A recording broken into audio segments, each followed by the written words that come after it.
হাতে পায়ে চোট রাহুলের, দ্বিতীয় দিনে খেলবেন তো? এলো বড় আপডেট। গল টেস্টের প্রথম দিন দুর্দান্ত ব্যাটিং করেও শেষ পর্যন্ত চোটের কারণে মাঠ ছাড়তে হলো কে রাহুলকে।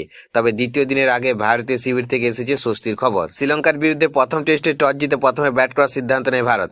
ইনিংসের শুরু থেকে ঠান্ডা মাথায় ব্যাট করেন অভিজ্ঞ ওপেনার কে রাহুল। নিজের অর্ধশত রান পূরণ করেন তিনি।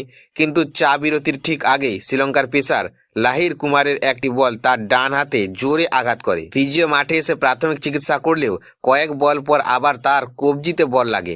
এরপর সমস্যা আরও বাড়ে। শুধু হাত নয়, রাহুলের হ্যামস্ট্রিংও চোট লাগে।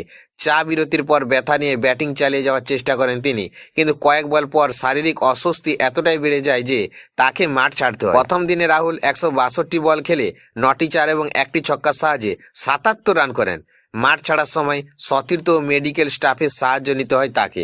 স্বাভাবিকভাবে রাহুলের চোট নিয়ে উদ্বেগ তৈরি হয়েছিল ভারতীয় সমর্থকদের মধ্যে। তবে দিনের শেষে বড় স্বস্তির খবর দেন ভারতের ব্যাটিং কোচ শীতাংশু কোটাক। তার মতে রাহুলের চোট গুরুতর নয়, অতিরিক্ত গরম ও আর্দ্রতার কারণে মূলত পেশিদের টান ধরেছে তার।